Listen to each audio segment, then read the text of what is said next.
लखनऊ विश्वविद्यालय में सहायक आचार्य हूँ, राजनीति विज्ञान विभाग में। आज हम लोग भारतीय सरकार और राजनीति इस पेपर को पढ़ेंगे। उसके अंतर्गत भारतीय राजनीति के अध्ययन के उपागम, यह विषय हमारा होगा आज के अध्ययन का। हमें सबसे पहले यह समझने की ज़रूरत है, आवश्यकता है कि वास्तव में ये जो उपागम है, दृष्टिकोण है, पद्धति है, बिंदु है, इसका अभिप्राय क्या है, इसका मतलब क्या है, इसका मंतव्य क्या है। उपागम का अर्थ, अभिप्राय समझने में कोई जटिलता नहीं होनी चाहिए हमें, क्योंकि प्रत्येक व्यक्ति का अपने जीवन में कोई ना कोई उपागम होता है, कोई ना कोई दृष्टि होती है। कोई भी व्यक्ति इसका अपवाद नहीं होता है। मार्क जो आपकी ज्ञानेंद्रियां हैं, इन सब की भूमिका होती है, और ये जो भूमिका होती है कहीं कहीं एक उपागम, एक दृष्टिकोण के रूप में अपनाई जाती है। जब भी मनुष्य किसी वस्तु विशेष को देखता है तो वह कोई ना कोई दृष्टि अथवा विचार अथवा किसी कोण का या किसी नजरिए का सहारा लेता है। वह संसार की समस्त वस्तुओं को अपनी दृष्टि परिधि में शामिल नहीं करता है, बल्कि न केवल उन वस्तुओं को देखता है, उनका अपितु उनका प्रत्यक्षतः और अप्रत्यक्षतः अनुभव करता है, उनके विषय में अपना एक नजरिया विकसित करता है। ऐसा करना मनुष्य के लिए उसके विशिष्ट उपागम या सम्यक दृष्टिकोण के कारण ही संभव हो पाता है।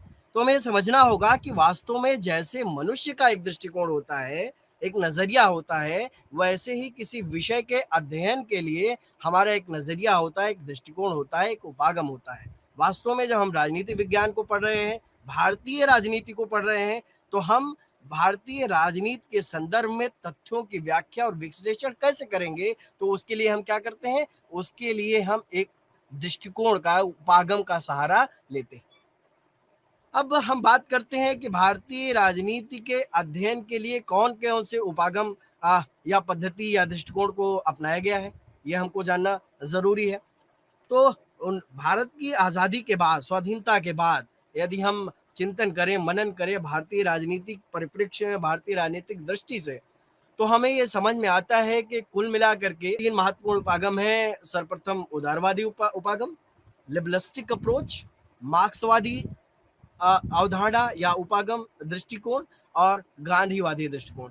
इन तीनों दृष्टिकोणों के माध्यम से भारतीय राजनीति को समग्रता के साथ समझने का प्रयास किया गया है। हम जैसे पूर्व में बातचीत कर चुके हैं कि जैसे किसी एक व्यक्ति का, किसी एक संगठन का दृष्टिकोण होता है समाज को समझने का, वैसे ही राजनीति विज्ञान के अंतर्गत राजनीति को समझने का एक दृष्टिकोण होता है, एक नजरिया होता है। उदारवाद को लें तो उदारवाद आपको पता है, पश्चिमी देशों में ज्ञानोदय का युग था। इंग्लैंड की गौरवमयी क्रांति थी, अमेरिकी स्वतंत्रता का युद्ध था, फ्रांस की क्रांति थी। ये सारी अवधारणाएं कहीं न कहीं उदारवादी दृष्टिकोण से प्रेरित हैं, यानी कि पूरा का पूरा पश्चिमी राजनीतिक दर्शन इस उदारवादी अवधारणा पर आधारित है। मार्क्सवाद की ओर चलते हैं तो ये समझ में आता है कि मार्क्सवाद का उदय एक तरीके से उदारवाद और पूंजीवादी समाज की प्रतिक्रिया के परिणाम स्वरूप हुआ। और वहीं जब गांधीवाद को देखते हैं तो ये समझ में आता है कि गांधीवाद उदारवाद और मार्क्सवाद दोनों विचारधाराओं की आलोचना के रूप में, चुनौती के रूप में हमारे समक्ष आता है। साथ ही एक प्रासंगिक वैकल्पिक विचारधारा के रूप में, एक सिद्धांत के रूप में हमारे सामने दिखाई देता है। तो इन तीनों उपागमों को एक एक करके हम लोग समझेंगे, जानेंगे, और इससे सबसे पहले तो हम यही समझेंगे कि ये विचारधाराएं हैं क्या, और ये भी समझने का प्रयास करेंगे साथ ही साथ कि भारतीय राजनीति में किस तरीके से इनका एक तरीके से अंतर संबंध हुआ, किस तरीके से इन्होंने भारतीय राजनीति को प्रभावित किया। एक राजनीति विज्ञान के विद्यार्थी होने के नाते और भारत देश के नागरिक होने के नाते यह आवश्यक हो जाता है कि भारतीय राजनीति के विभिन्न उपादानों को हम समझें। पुरानी अवधारणा है, बहुत ही प्राचीन अवधारणा है। आप लगभग 16वीं-17वीं शताब्दी को याद करें, यह अवधारणा विभिन्न चरणों से गुजरती है, चाहे वो एनलाइटनमेंट इरा हो, पश्चिमी ज्ञानोदय का, जहां पर नैतिक मूल्यों को अब्सोल्यूट नहीं माना गया, नैतिक मूल्यों को निरपेक्ष नहीं माना गया, सत्य नहीं माना गया। और इंग्लैंड की जो गौरवमयी क्रांति है, 1688 की क्रांति, वह कहीं न कहीं इसका एक तरीके से प्रतिबिंबन है। फ्रांस की क्रांति ने स्वतंत्रता, समानता, भ्रातृत्व के मूल विचार दिए, मूल सिद्धांत दिए, और इससे थोड़ा पहले अगर आप देखेंगे तो आपको ये समझ में आएगा कि अमेरिकी स्वतंत्रता संग्राम मानव अधिकार की घोषणा पर बल देता है। तो ये जो इंग्लैंड, अमेरिका और फ्रांस की क्रांतियां हैं, ये उदारवाद के चिंतन का एक तरीके से अगर आधुनिक समय में देखें तो एक मूल है।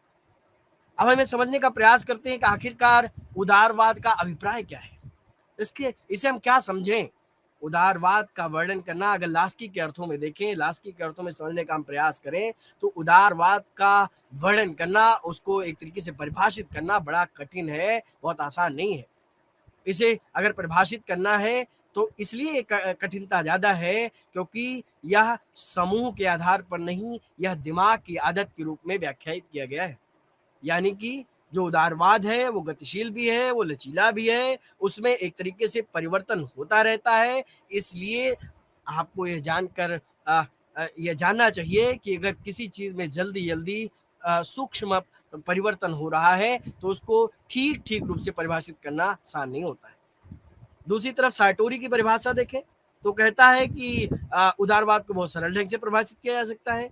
कहता है कि व्यक्तिगत स्वतंत्रता, न्यायिक सुरक्षा और सार्वभौमिक राज्य या संवैधानिक राज्य का जो सिद्धांत और व्यवहार है, उसको हम उदारवाद का नाम दे सकते हैं।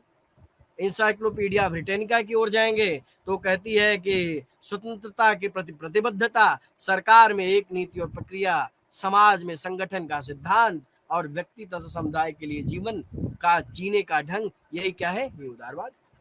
तो उदारवाद को अलग अलग तरीके से परिभाषित किया गया।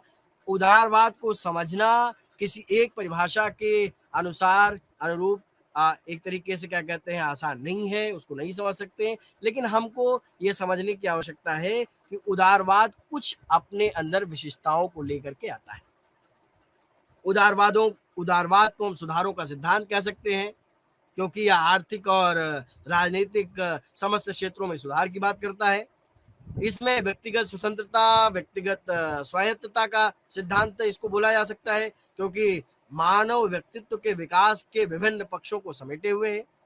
और तीसरी तरफ हम बात करेंगे तो यह लोकतंत्र का भी सिद्धांत है क्योंकि संवैधानिक सरकार की बात हो, लोगों के सहमति पर आधारित सरकार शासन व्यवस्था की बात हो, कानून के शासन के रूल ऑफ लॉ की बात हो, विकेंद्रीकरण की बात हो, निष्पक्ष चुनाव प्रणाली की बात हो, प्रक्रिया की बात हो, तो वहां भी क्या है, उदारवाद का नाम लिया जाता है, उदारवाद का दृष्टिकोण आता है हमारे सामने। उदारवाद के तीन पक्षों को विशेष तौर पर हम देख सकते हैं, एक सामाजिक पक्ष, एक राजनीतिक पक्ष, एक आर्थिक पक्ष। सामाजिक पक्ष में सामाजिक दृष्टिकोण से अगर देखें तो उदारवाद सामाजिक भेदभाव का विरोध करता है। आर्थिक क्षेत्र में देखें तो पूंजीवादी अर्थव्यवस्था, संपत्ति का निजी स्वामित्व, अधिकतम लाभ प्राप्त करने की और उन्मुखता का समर्थन करता है। और जब राजनीतिक क्षेत्र की बात करते हैं, राजनीतिक पक्ष की बात करते हैं, तो लोकतांत्रिक व्यवस्था का, व्यक्तिगत अधिकार का, स्वतंत्रता, अनुक्रियाशीलता, निष्पक्ष न्याय व्यवस्था इत्यादि का समर्थन उदारवाद के द्वारा किया जाता है। तो अब जब अर्थ हमको समझ में आ गया तो हम ये समझने की कोशिश करते हैं कि वास्तव में इसकी विशेषता क्या है, इसका लक्षण क्या है, कैसे हम पहचानेंगे कि कौन सी अवधारणा उदारवादी अवधारणा है। व्यक्तिगत स्वतंत्रता इसका एक प्रमुख लक्षण है। व्यक्तिगत स्वतंत्रता का मतलब, जब उदारवाद व्यक्तिगत स्वतंत्रता की बात करता है तो वो कहता है कि मनुष्य के व्यक्तित्व के विकास का साधन और सार व्यक्तिगत स्वतंत्रता है। दूसरी बात करता है कि यह व्यक्ति केंद्रित सिद्धांत है। व्यक्ति केंद्रित सिद्धांत का मतलब, व्यक्ति सभी गतिविधियों का केंद्र है, उदारवाद यह मानता है।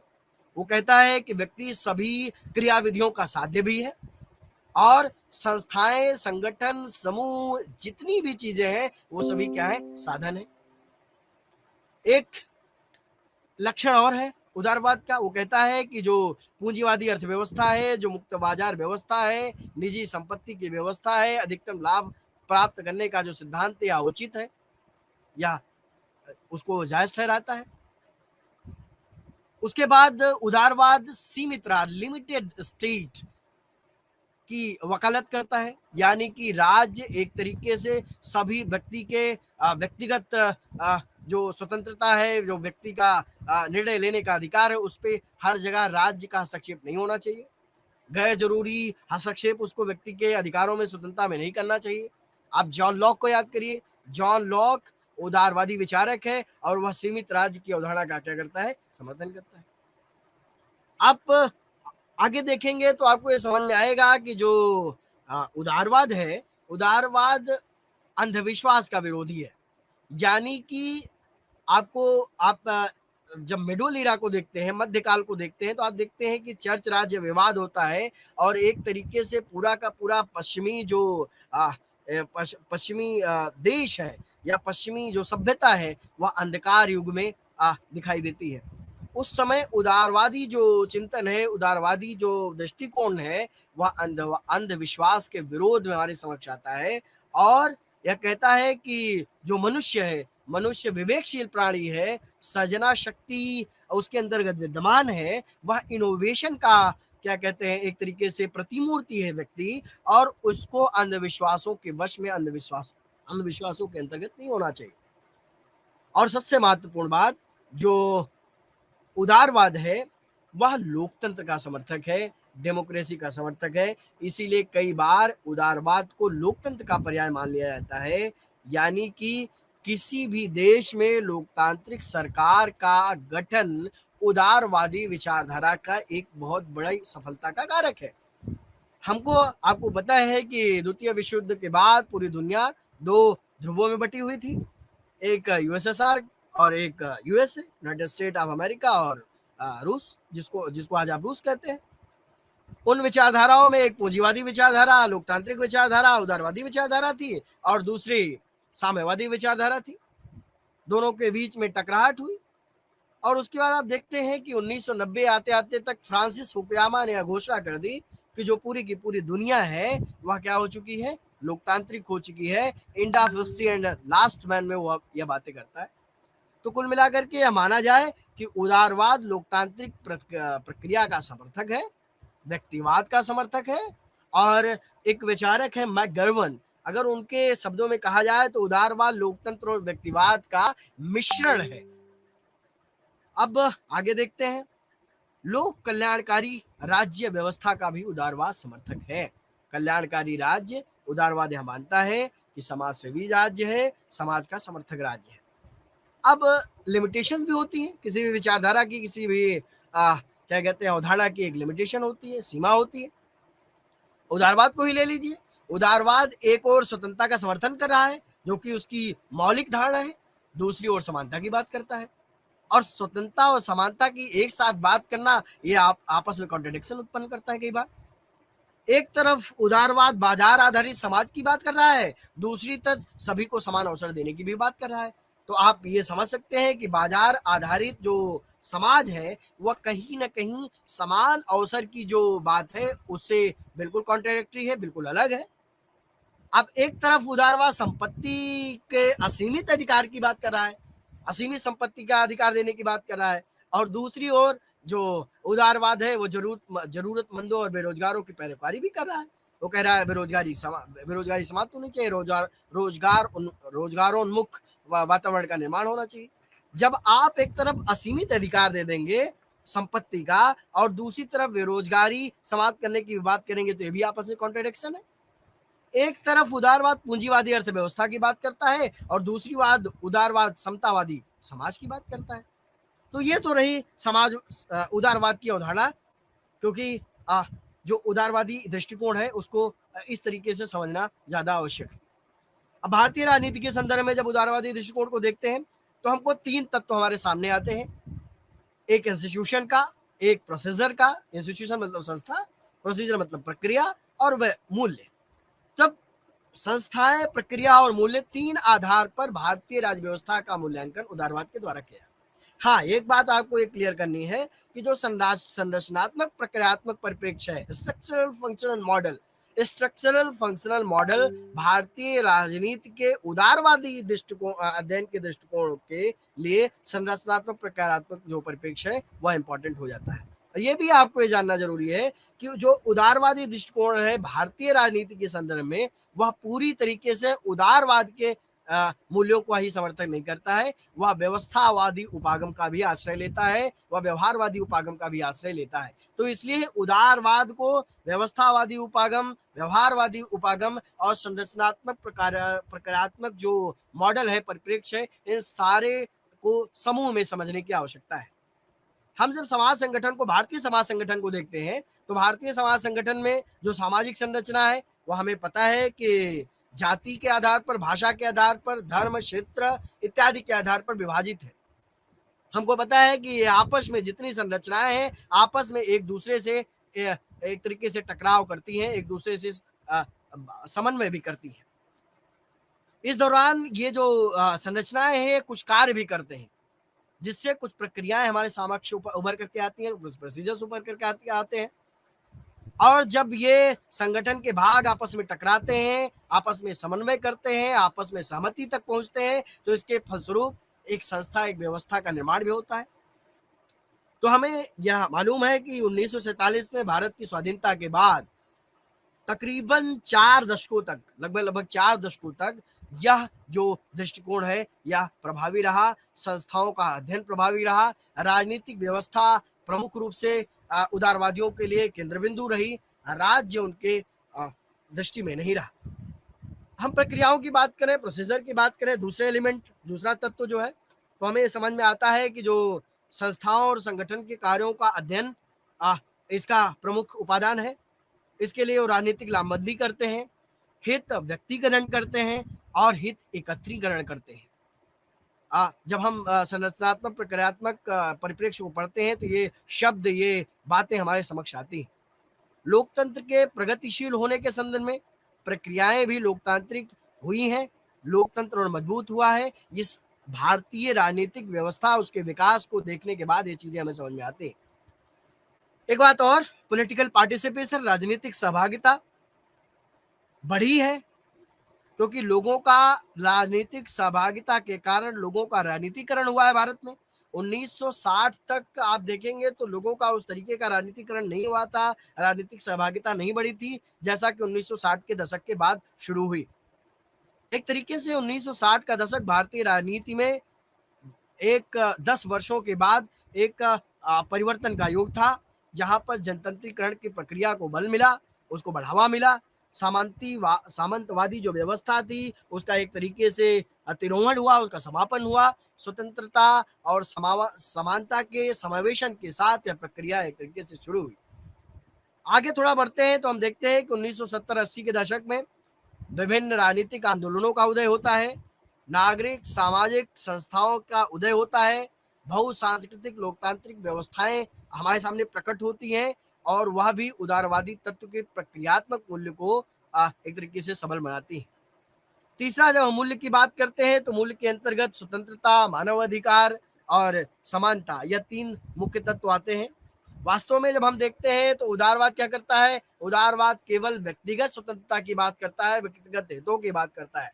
लेकिन जब हम भारत के संदर्भ में मूल्यांकन करते हैं तो जैसा मैं पहले आपको बता चुका हूं कि जो व्यवस्थावादी उपागम और व्यवहारवादी उपागम है वह यहाँ उदारवादी उपागम के साथ मिला हुआ है।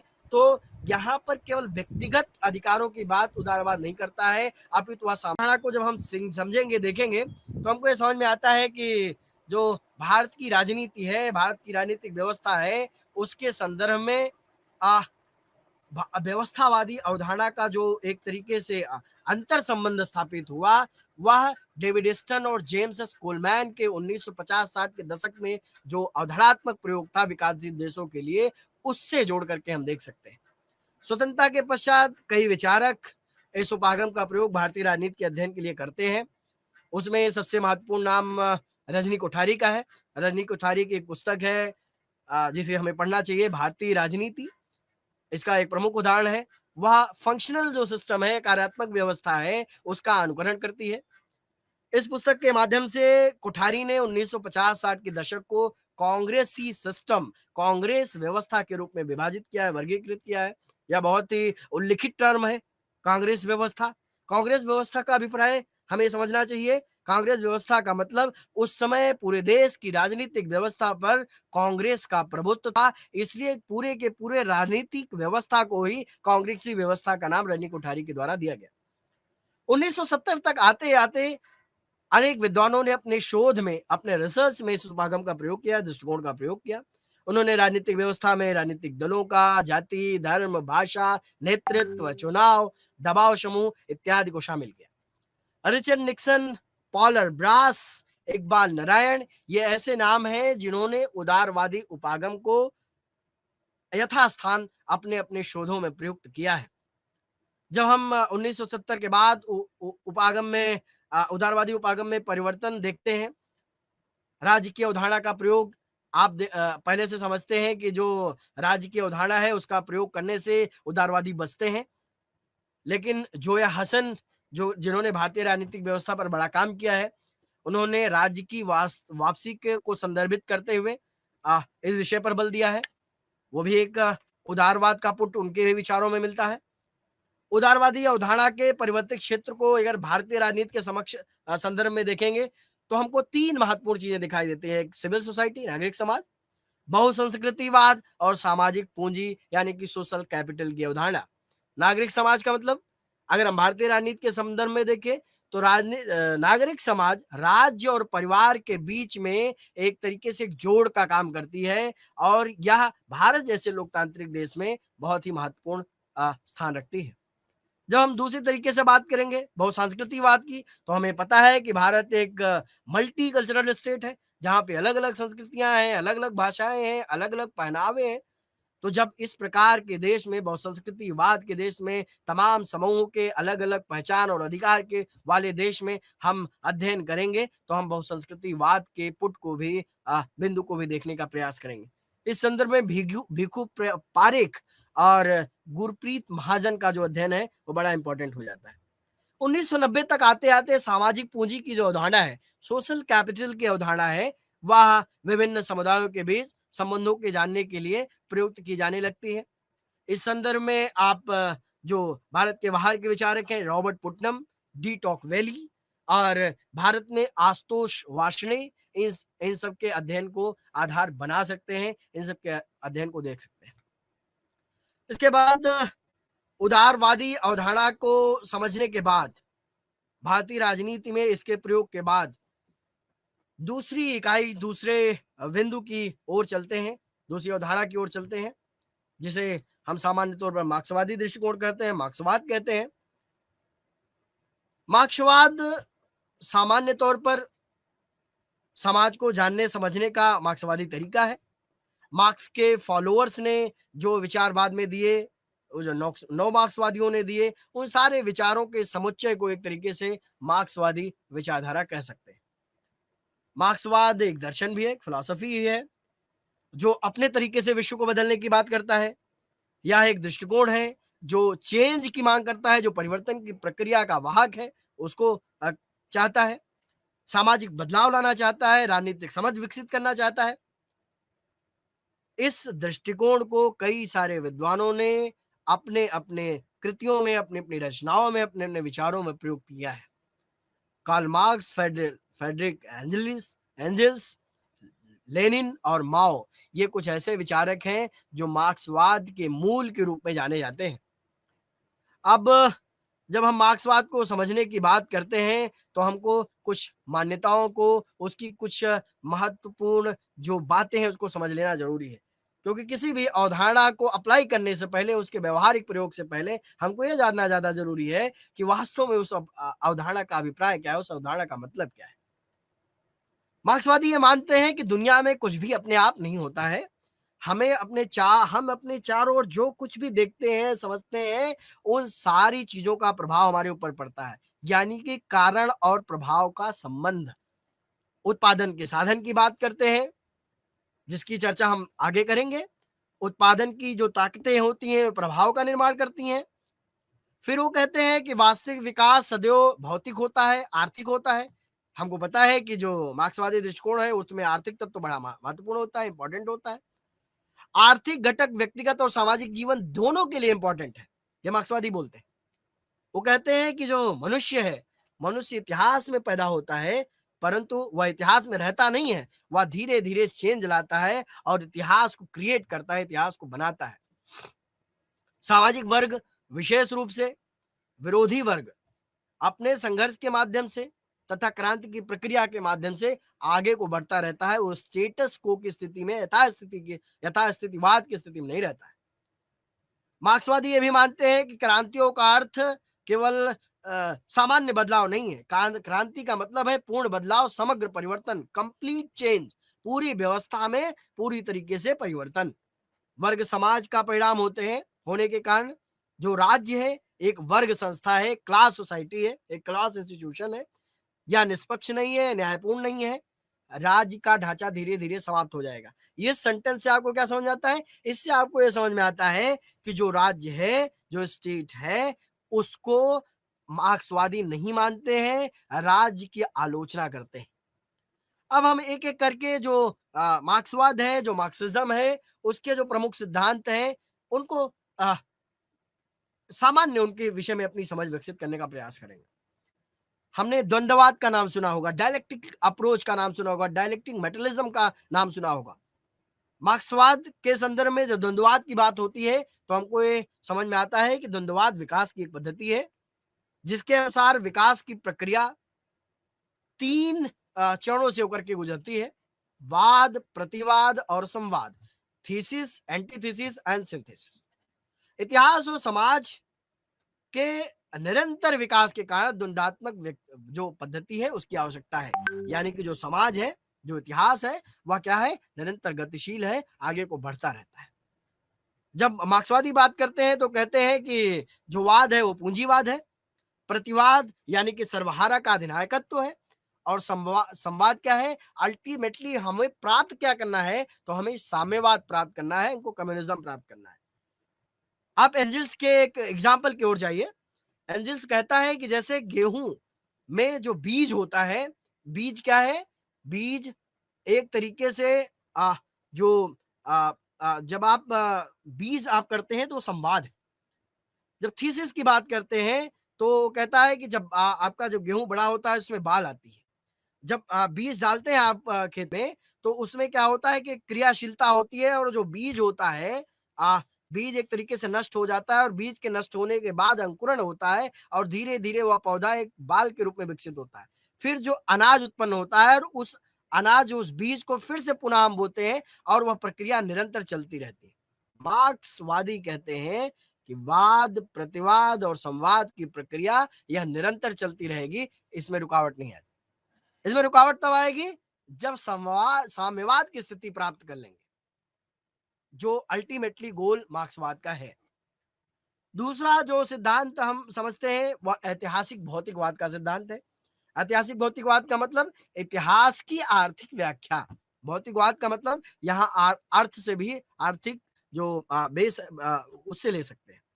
इतिहास की अवस्थाओं को मार्क्स ने कुछ इस तरीके से विभाजित किया है। मार्क्स कहता है कि सबसे पहले आदिम साम्यवाद का युग आएगा, फिर उसके बाद दास युग आएगा, फिर सामंतवादी युग आएगा, फिर पूंजीवादी युग आएगा, फिर समाजवादी, और अंततः साम्यवादी युग आएगा। तो इस तरीके से पूरे इतिहास की मार्क्स ने ऐतिहासिक भौतिकवाद के आधार पर व्याख्या किया, यानी इतिहास के आधार पर व्याख्या की है। और वो कहता है कि जो पूरी की पूरी जो ये परिवर्तन होता है युगों में, उसको आर्थिक नियतिवाद का नाम देता है। आर्थिक नियत का वाद का मतलब समाज की संरचना का आधार अर्थव्यवस्था है। आधार की बात करता है, बेस की बात करता है। फिर वो कहता है कि धर्म हो, राज्य हो, संस्कृति हो, विचारधारा हो, सरकार हो, ये सारी चीजें स्ट्रक्चर का पार्ट है, संरचना का पार्ट है। जब आधार की बात करते हैं, जब बेस की बात करते हैं, तो उनसे दो चीजें हमको समझ में आती हैं: उत्पादन के साधन और उत्पादन के संबंध। उत्पादन के संबंध यानी कि बुर्जुआ और सर्वहारा का सामाजिक संबंध। और जब बुर्जुआ और सर्वहारा का जो सामाजिक संबंध होता है, वह वैसे ही नहीं बना रहता है जैसे पूर्व में था। कहने का अभिप्राय है कि जब उत्पादन के साधन बदलते हैं, तो उत्पादन के संबंध भी क्या हो जाते हैं? बदल जाते हैं। कहीं पर एक युग में जमींदारी व्यवस्था है, वहां जमींदार और उसके अंतर्गत काम करने वाले लोगों के संबंध है। तो जब वहां पे परिवर्तन होता है, जब वहां पर चेंज होता है, तो एक तरीके से क्या कहते हैं पूंजीवादी व्यवस्था होती है, और पूंजीवादी व्यवस्था में एक पूंजीवादी व्यक्ति होता है, बुर्जुआ होता है, और जो उसके विरुद्ध क्रांति कर रहा होता है मजदूर वर्ग होता है।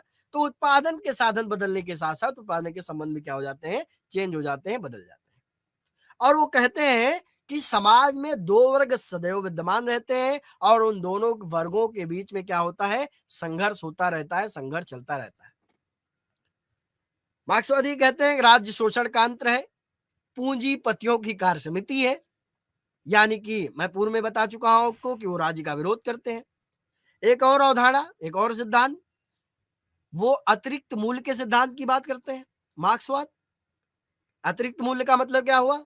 अतिरिक्त मूल्य को ऐसे हम समझ सकते हैं, जैसे मान लीजिए कि किसी फैक्ट्री में, किसी कंपनी में कोई मजदूर काम कर रहा है, तो मजदूर काम करता है और काम करने के बाद उसको वेतन मिलता है। लेकिन जिस वस्तु का निर्माण होता है, उस वस्तु से जितना वो काम करता है उससे कहीं ज्यादा लाभ प्राप्त होता है, कहीं ज्यादा बेनिफिट होता है। तो हाँ, उसके परिप्रेक्ष्य में अगर देखेंगे तो उसको ऐसा मूल्य नहीं मिल पाता है जैसा कि वो उत्पादन में पार्टिसिपेशन करता है। तो ये जो लाभ मिलता है, जो बेनिफिट मिलता है, किसको मिलता है? ये मालिक को मिलता है, पूंजीवादी को मिलता है। और ये जो लाभ मिलता है, जो बेनिफिट मिलता है, जो गैप है, इसी को अतिरिक्त मूल्य का सिद्धांत बोला जाता है, जो क्रिएट तो मजदूर कर रहा है, कामगार कर रहा है, लेकिन उसको मिल नहीं रहा है। और मार्क्सवाद, या जो मार्क्सवाद को मानने वाले लोग हैं, वो यह मानते हैं कि यह जो अतिरिक्त मूल्य का अवधारणा है, यह अतिरिक्त मूल्य जो क्रिएट हो रहा है, यह शोषण का यंत्र है। एक और बात, मार्क्सवाद ये बात करता है कि जो ये पूंजीवाद है, जो बुर्जुआ समाज है, या जो मजदूर है, या जो कामगार है, उसको अपनी कुछ विशिष्ट चीजों से अलग कर देता है। किससे अलग कर देगा? तो चार बातें करता है। वो कहता है उत्पादन से अलग कर देता है, प्रकृति से अलग कर देता है, नेचर से अलग कर देता है, समाज से अलग कर देता है, और यहां तक कि उसको स्वयं से, अपने से अलग कर देता है। इसको अलगाववाद का सिद्धांत। हमें पता है कि भारत एक अलग प्रकार का स्टेट है, एक अलग प्रकार का राज्य है। यहाँ की राजनीति भी अन्य देशों की जो राजनीति है वहां से भिन्न है। हम पूर्व में बातचीत यह कर चुके हैं कि भारत एक विविधता वाला देश है, डाइवर्सिटी वाली कंट्री है। यहाँ पर अलग अलग समूहों की अपनी अपनी मान्यताएं हैं। तो जो मार्क्सवादी हैं, जो मार्क्सिस्ट विचारधारा को फॉलोअर्स हैं, वह अपने दृष्टिकोण से भारतीय राजनीति को, भारतीय राजनीतिक समाज को समझने का प्रयास करते हैं। मार्क्सवादी अवधारणा भारतीय राजनीति को जानने समझने के लिए, मार्क्सवादी जो राजनीतिज्ञ हैं, राजनीतिक कार्यकर्ता हैं, राजनीतिक दल हैं, उनके द्वारा इस प्रकार के दृष्टिकोण का प्रयोग किया जाता है। अच्छा, इनका उद्देश्य क्या है? उद्देश्य वही जो इनका मूल सिद्धांत है, क्या? वर्ग संबंधों की व्याख्या करना तथा राज्य की भूमिका का अध्ययन करना। राज्य किस तरीके से रोल प्ले करता है वर्ग संबंधों को स्थापित करने के, उनको इंटरप्रेट करना। 1950 के बाद, या आजादी के बाद, स्वतंत्रता के बाद आप ले सकते हैं, 1950 के बाद मार्क्सवादी दृष्टिकोण के माध्यम से भारतीय राजनीति के अध्ययन का प्रारंभ कर सकते हैं।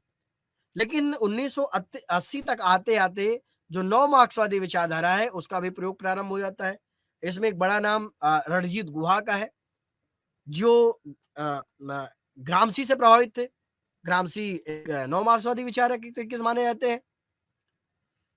जब भारत में मार्क्सवादी दृष्टिकोण के अध्ययन की बात होती है, तो भारत में सबसे महत्वपूर्ण बात है, दो चीजों की बात होती है, एक कृषि और दूसरा उद्योग। इन दोनों के जो वर्ग संबंध है, उनको जानने समझने के लिए यह दृष्टिकोण प्रयुक्त होता है।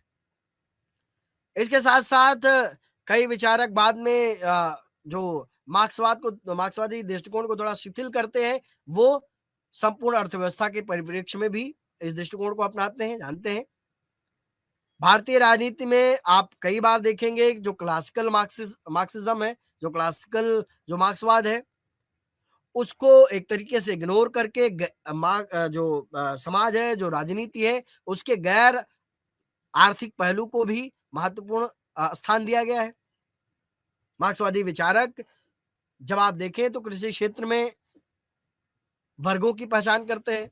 भारत में वो कहते हैं कि जिनके पास जमीन है, बहुत बड़ी मात्रा में जमीन है, जमीन के मालिक हैं, उनके पास अन्य संसाधनों की उपलब्धता अपने आप हो जाती है।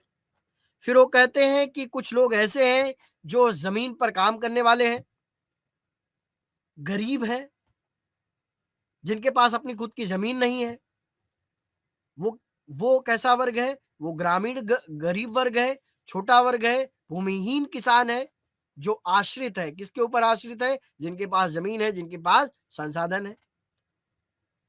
आप देखेंगे तो कई सारे मार्क्सवादी विचारक 1970-80 के दशक में इस अध्ययन को प्रस्तुत करते हैं कि गुजरात, पश्चिमी उत्तर प्रदेश, पंजाब, हरियाणा, महाराष्ट्र, इन राज्यों में जो हैव्स और हैव्स नॉट की कैटेगरी एग्रीकल्चर में है, वो क्रिएट हो गई थी।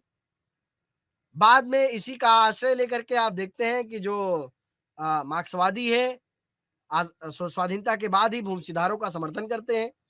वो चाहते हैं कि जो अमीर किसान है, जो एक तरीके से गरीब, छोटे और भूमिहीन किसानों का शोषणकारी स्रोत है, वह कहीं न कहीं उसके ऊपर लिमिटेशन हो, उसको सीमित किया जाए।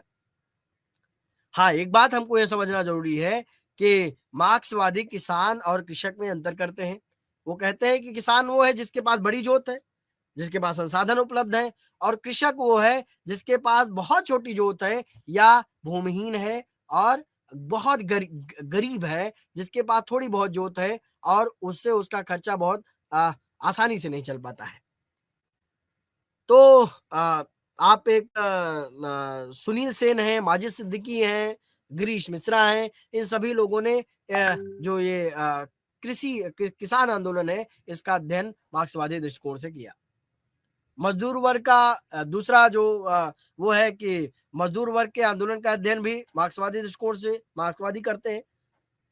मजदूर वर्ग में वृद्धि, उनकी सामाजिक आर्थिक स्थिति, उनकी न्यूनतम आवश्यकताओं की पूर्ति करना। न्यूनतम आवश्यकताएं मतलब रोटी, कपड़ा, मकान, शिक्षा, स्वास्थ्य, ये सारी चीजें। तो मजदूर वर्ग के आंदोलन के अध्ययन को लेकर के भी मार्क्सवादी दृष्टिकोण भारत में अपनाया गया। भारत में मुख्य रूप से 3 प्रकार के कम्युनिस्ट दल हैं, या 3 कैटेगरी में उनको बांट सकते हैं, अगर दल नहीं कह सकते तो। सीपीआई, सीपीआईएम और जो अन्य जो मार्क्सवादी दृष्टिकोण फॉलो करने वाले नक्सलवादी जो दल है, जो ग्रुप्स हैं, जो फ्रैक्शंस हैं, जो भारतीय राज्य की परिभाषा मार्क्सवादी दृष्टिकोण से करना चाहते हैं, करते हैं। भारतीय राज्य के अंदर उनका मानना है कि भारतीय राज्य के अंदर विभिन्न वर्गों का आंतरिक संबंध है, तथा इसका संबंध किससे है? विदेशी पूंजी या साम्राज्यवाद के साथ भी है, जो कि अंतरराष्ट्रीय वित्तीय संस्थाओं का क्या करती है? प्रतिनिधित्व करती है, उसका रिप्रेजेंटेशन करती है। सीपीआई कहती है कि राज्य बुर्जुआ राज्य है। कौन सा राज्य? भारत राज्य। और भारत राज्य में पूंजीपति और जमींदारों के हितों को पूरा करने के लिए काम क्या कर भारत भारत राज्य काम करता है। इसका संबंध विदेशी पूंजी से भी है। ऐसा ही विभिन्न नक्सली समूह भी मानते हैं कि राज्य पूंजीपतियों का प्रतिनिधित्व करता है। एक विवेक छिब्बर है, मार्क्सवादी विचारक है।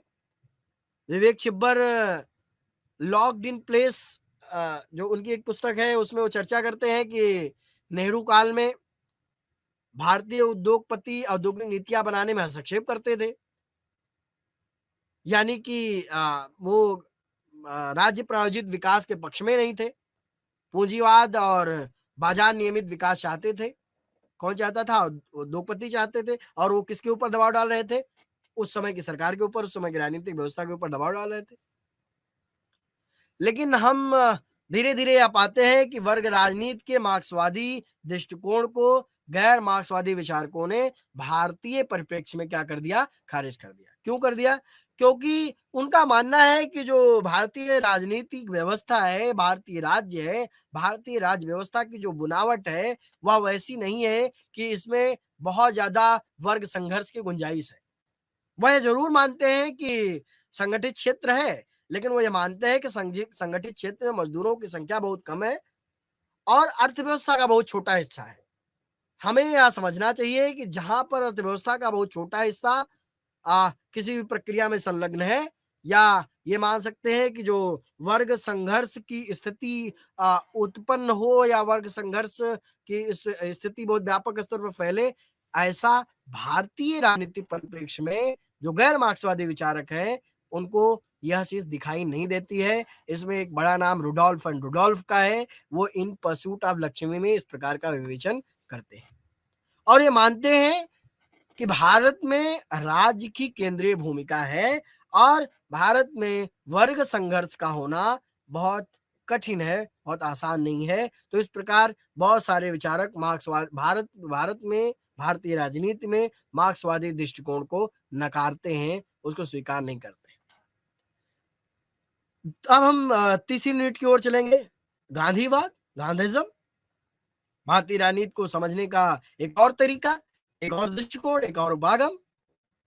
गांधी किसी पहचान के मोहताज है नहीं, हम सभी महात्मा गांधी के नाम से परिचित हैं, उनके कार्यों से भी परिचित हैं और हमको ये भी पता है कि 1917 से 1947 तक जो लगभग 30 वर्ष या 3 दशक का कालखंड था, भारतीय राष्ट्रीय आंदोलन का जो एक कालखंड था, वह गांधी जी के नेतृत्व में था।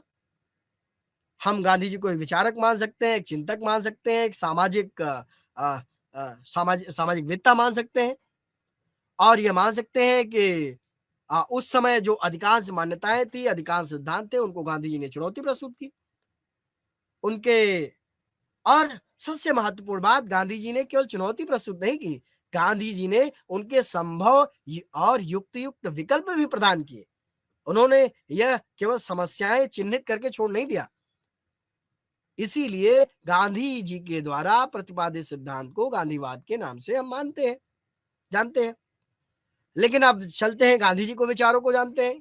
क्या वास्तव में गांधी जी गांधीवाद नामक किसी विचार के समर्थक थे?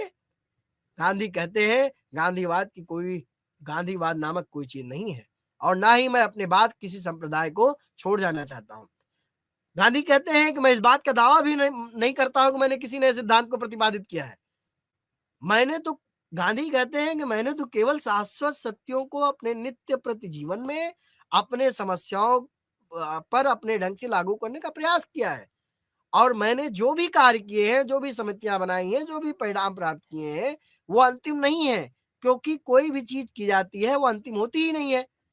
मैं उन्हें कल बदल सकता हूं या कोई आने वाला व्यक्ति उन्हें को बदल सकता है। सत्य हिंसा को ही ले लीजिए, गांधी कहते हैं कि सत्य हिंसा तो अनादिकाल से चल रहे हैं। भारतीय संस्कृति सनातन परंपरा में सत्य हिंसा के पुट मिलते हैं। गांधी कहते हैं कि मैं तो केवल अपनी शक्ति, अपनी विवेचन क्षमता के आधार पर इनका एक तरीके से प्रयोग कर पा रहा हूं, यही है। तो गांधीवाद से मेरा कोई लेना देना नहीं है। अब गांधीवाद पर एक पट्टा भी सीतारमैया का एक कमेंट है। वो कहते हैं कि जो गांधीवाद है, गांधीवाद सिद्धांतों या मतों का, नियमों का, व्यवस्थाओं का, आदेशों का, निषेधों का, इन सब का समूह नहीं है, बल्कि क्या है, गांधीवाद एक जीवन शैली है, एक जीवन जीने का एक तरीका है। यह जीवन की समस्याओं के प्रति एक नया दृष्टिकोण अपनाने का संकेत करता है, किसी पुरानी धारणा की पुनः व्याख्या करता है और वर्तमान समस्याओं के लिए पुरातन समाधान प्रस्तुत करता है। तो हमें यह समझना चाहिए कि गांधी इस प्रकार की विचारधारा के समर्थक नहीं थे, लेकिन उनके बाद आने वाले लोगों ने, जिन्होंने गांधी का अध्ययन किया, जिन्होंने गांधी के जो विचार थे उनको, उनका आशय लेकर के काम किया, उसकी पूरी की पूरी श्रृंखला को या गांधी के विचारों को बढ़ाया, उन सब को समाहित करते हुए गांधीवाद की विचारधारा या गांधीवाद के टर्म को स्वीकार किया जा सकता है, कुछ मामलों में, कुछ मायनों में। गांधी का जो दर्शन है वह नैतिक और आध्यात्मिक आधार लिए हुए है। उसमें कुछ चीजें हैं, जैसे गांधी धर्म को बहुत महत्व देते थे। गांधी कभी धर्म की महत्ता को नकारते नहीं थे। उनके लिए नैतिकता का महत्व था। वह ईश्वर को मानते थे, आत्मा को अभी वो स्वीकार करते हैं, कर्म में विश्वास रखते हैं, पुनर्जन्म में विश्वास रखते हैं, सेल्फ रियलाइजेशन, आत्मानुभूति की बात करते हैं कि हमें अपनी आत्मशुद्धि के लिए 5 तत्वों को ध्यान देना चाहिए। कौन कौन से 5 तत्व? सत्य, अहिंसा, ब्रह्मचर्य, अस्तेय और अपरिग्रह। किसी भी व्यक्ति को इन 5 नियमों का पालन करना चाहिए। वो कहते हैं कि इसमें अस्वाद, निर्भीकता, शारीरिक श्रम, सर्वधर्म समानता, स्वदेशी स्वदेशी का व्रत और अस्पृश्यता का निवारण, इन सारी चीजों को समाहित करते हुए वह 11 नियमों का वर्णन करते हैं और वह चाहते हैं कि ये व्रत के रूप में पालन किए जाएं, यानी कि जो उनका जो आश्रम था, उनके आश्रम में इस प्रकार की व्यवस्था थी कि लोग इसका पालन करें। इसके बाद हम देखते हैं कि जो गांधी थे, गांधी जी एक तरीके से पश्चिमी सभ्यता के आलोचक थे, जो वेस्टर्न सिविलाइजेशन है उसके आलोचक थे। वह मनुष्य मानते थे कि मनुष्य जो पाश्चात्य मनुष्य है वह परमाणविक व्यक्ति है, जो हाड़ मांस से तो बना है लेकिन उसमें आत्मा नाम की कोई चीज नहीं है। पश्चिम में जो राज्य था, पश्चिम में जो राज्य की अवधारणा थी, गांधी जी उसको पूरी तरीके से अस्वीकार करते हैं और उसके स्थान पर वो राम राज्य की कल्पना देते हैं। वो कहते हैं कि केंद्रीकरण के बजाय विकेंद्रीकरण पर बल देना चाहिए।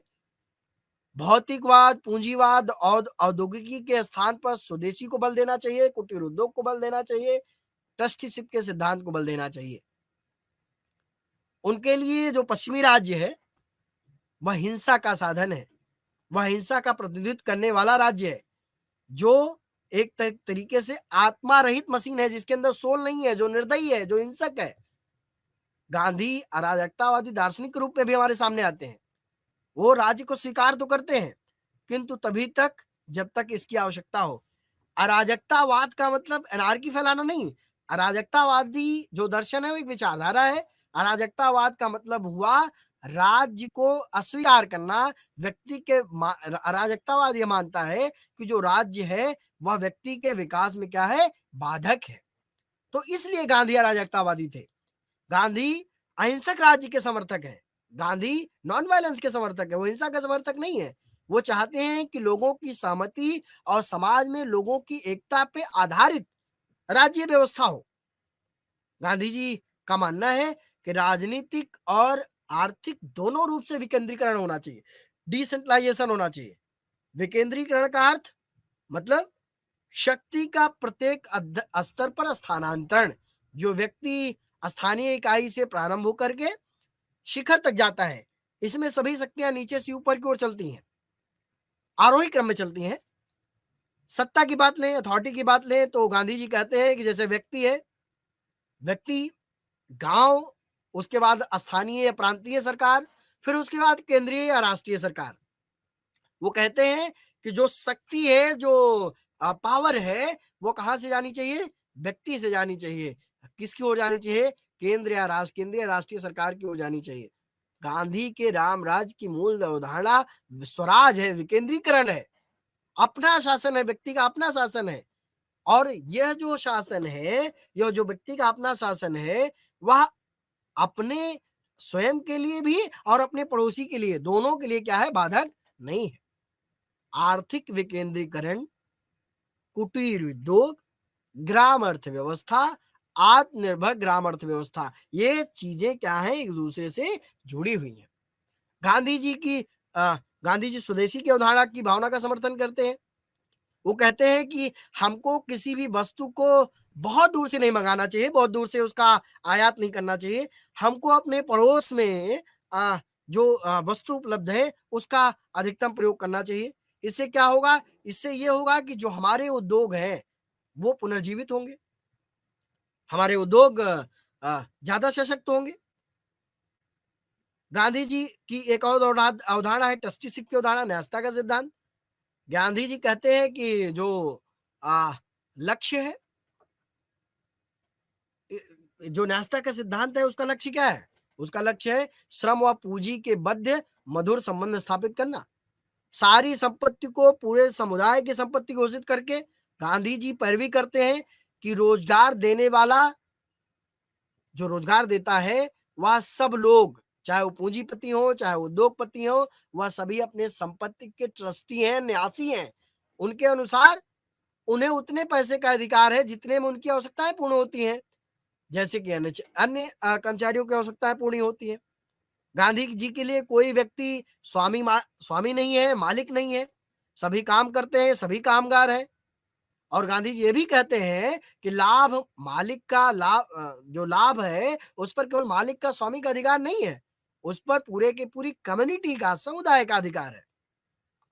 हम आगे बढ़ते हैं तो हम ये पाते हैं कि जो गांधीवाद जो है, गांधीवादी विचारधारा की दो मूल मान्यताएं हैं, सत्य और अहिंसा।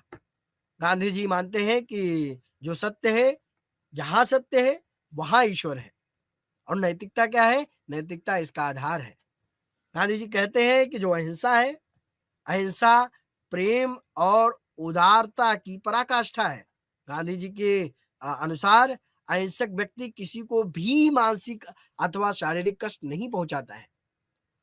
सत्याग्रह का अर्थ है सभी प्रकार के अन्याय, उत्पीड़न और शोषण के विरुद्ध शुद्धतम आत्मबल का प्रयोग करना।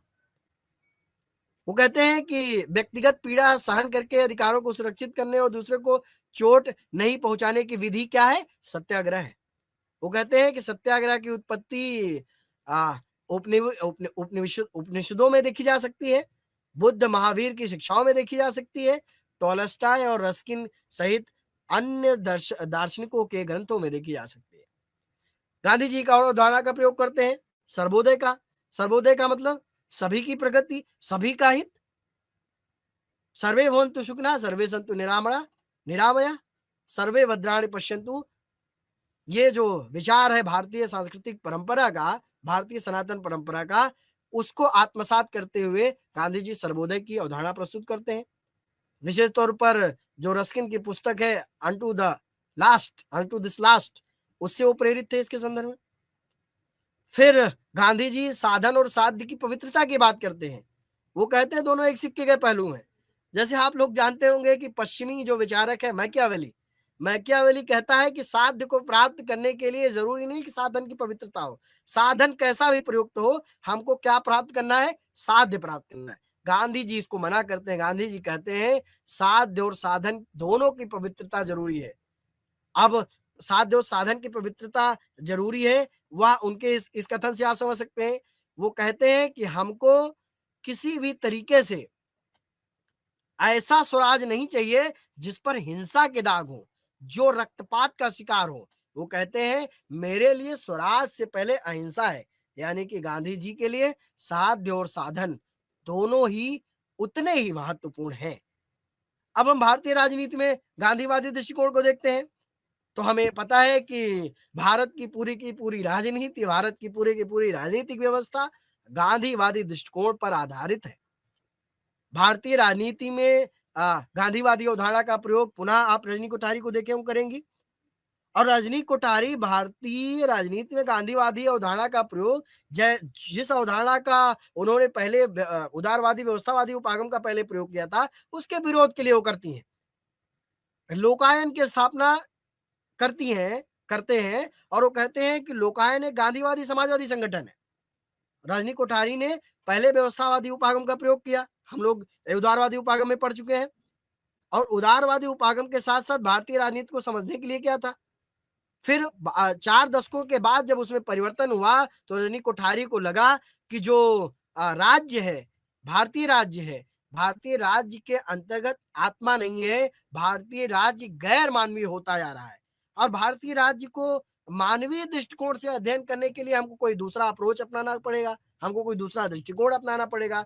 तो रजनी कोठारी को ये लगा कि जो गांधीवादी दृष्टिकोण है, जो गांधीज्म है, वो क्या है? वो एक महत्वपूर्ण इसलिए क्योंकि गांधीवादी विचारधारा मूल्य परक है, नैतिकता परक है, सत्याग्रह से ओतप्रोत है और यहाँ पर मानव मात्र के लिए जगह है।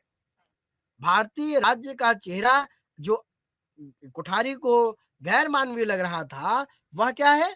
वह गांधीवादी विकल्प के रूप में, मानवीय चेहरे के रूप में हमारे सामने आ सकता है। यानी कि भारतीय राज्य किसका आश्रय लेना चाहिए? भारतीय राज्य को गांधीवादी विचारधारा का आश्रय लेना चाहिए, ऐसा आग्रह करते हैं रजनी कोठारी। भारतीय राजनीति के परिप्रेक्ष्य में गांधीवादी आंदोलनों का प्रयोग किया जाना एक आम विषय रहा है। तमाम प्रकार के विचारकों ने गांधीवादी आंदोलनों का आश्रय लिया है। सामाजिक आंदोलन और सत्याग्रह इसके मूल रहे हैं। आप स्वराज की अवधारणा हो, सांप्रदायिक और सामाजिक सद्भाव की बात हो, विकेंद्रीकरण की बात हो, आप इंडियन कॉन्स्टिट्यूशन का आर्टिकल 40 वो गांधीवादी विचारधारा से प्रेरित है। भारतीय संविधान में 73वां 74वां संविधान संशोधन अधिनियम वो गांधी जी के रामराज और विकेंद्रीकरण की अवधारणा से प्रेरित है। हम आगे देखते हैं तो जो गांधी की जो अहिंसा है, गांधी की अहिंसा को हम देखेंगे तो गांधी अहिंसा को 3 भागों में बाँटते हैं। कौन-कौन सी अहिंसा? गांधी कहते हैं कि एक तो वीरों की अहिंसा है, एक दुर्बलों की अहिंसा है और एक कायरों की अहिंसा है। वीरों की अहिंसा का मतलब कुछ भी हो जाए, वो अपनी अहिंसा के पथ से डिगते नहीं हैं। और जब दुर्बलों की अहिंसा की बात करते हैं, तो गांधी उसको निष्क्रिय प्रतिरोध से जोड़ते हैं। पैसिव जो रेजिस्टेंस है, उसकी अवधारणा से जोड़ते हैं। और जब कायरों की अहिंसा की बात करते हैं, तो कायरों की अहिंसा में गांधी कहते हैं कि जो व्यक्ति वास्तव में हिंसा नहीं कर सकता है या प्रतिकार नहीं कर सकता है, ऐसा जो व्यक्ति होता है, ऐसे जो लोग होते हैं, उनको अहिंसा का आश्रय लेना नहीं चाहिए। ये कायरों की अहिंसा है। अहिंसा का मतलब केवल वीरों की हिंसा है, अहिंसा है। तो अब गांधी के उस विचार को तो आप देखते हैं कि चौधरी चरण सिंह हो, राम मनोहर लोहिया हो, इन सारे विचारकों ने गांधीवाद का आश्रय लेकर के औद्योगिकीकरण की प्रक्रिया का विरोध किया और लघु उद्योगों एवं ग्रामीण उद्योग हैं, उनका क्या समर्थन किया। एक और उदाहरण आपके सामने, भारत में सामाजिक आंदोलनों में गांधीवादी दर्शन की प्रमुख भूमिका रही है। 1974 में 1974 में गुजरात में आंदोलन का अध्ययन जो किया गया घनश्याम शाह के द्वारा, उन्होंने सत्याग्रह की भूमिका के आधार पर उसका परीक्षण किया। 1974 में एक आंदोलन गुजरात में हुआ, वह आंदोलन मूल्य वृद्धि को लेकर के था। मूल्य वृद्धि किसको लेकर के? छात्रों के द्वारा जो मेस में खाने के बिल में वृद्धि हुई थी उस समय, उसको वापस लिया जाए, ऐसी मांग की जा रही थी। बाद में धीरे-धीरे उसमें भ्रष्टाचार, कालाबाजारी, महंगाई, बेरोजगारी, जो गैर राष्ट्रीयकरण है, ये सारे मुद्दे भी क्या हो गए? क्लब हो गए, जुड़ गए। और आपको आश्चर्य होगा या आपने अगर पढ़ा होगा तो आपको समझ में आएगा कि इस आंदोलन ने मुख्यमंत्री जो चिमन भाई पटेल थे, उनको इस्तीफा देने के लिए मजबूर कर दिया। यानी कि जो ये सत्याग्रह का बल था या जो ताकत थी, वह एक तरीके से गांधी जी के बाद भी अभी भी प्रभावशाली है। गांधीवादी विचारक सुब्बा राव हैं, पीवी राजगोपाल हैं और जयप्रकाश नारायण हैं। इन तीनों लोगों ने मिलकर के चंबल के जो डकैत थे उनको समर्पण करने के लिए कहा। गांधीवादी के तरीके का प्रयोग किया और गांधीवादी विचारधारा का जो क्या कहते हैं एक प्रभाव है, अभी तक बना हुआ है। आप अभी हाल के दिनों में देखें 2011-12 में अन्ना हजारे का आंदोलन पूरे देश में एक बड़े मूवमेंट के रूप में था। तो ये भी एक तरीके से जो गांधीवादी विचारधारा है, जो गांधीवाद के मूल्य हैं, उनके आश्रय को लेकर के एक सफल आंदोलन पूरे देश में 1950 के बाद ढेर सारे चले। तो लास्ट में अंत में ये आपको जो भारतीय राजनीति के दृष्टिकोण है, जो उपागम है, तो उदारवादी दृष्टिकोण, चाहे वो मार्क्सवादी दृष्टिकोण हो, समझने का प्रयास करते हैं, जानने का प्रयास करते हैं। हमें पहले ही समझ चुके हैं कि जो उदारवादी दृष्टिकोण है, वह जो अध्ययन है वो एक तरीके से 60-70 के दशक तक था, लेकिन उसके बाद उसका प्रभाव उतना ज़्यादा नहीं रहा। मार्क्सवादी दृष्टिकोण भी धीरे-धीरे भारतीय राजनीति को समझ पाने में सफल नहीं रहा। हालाँकि जो गांधीवादी दर्शन है, वो आज भी प्रासंगिक है, उसकी प्रायिकता बनी हुई है और गांधी के विचार अन्य जो दृष्टिकोण हैं, उनसे कहीं न कहीं 2 कदम आगे हमको मिलते हैं। तो इसी के साथ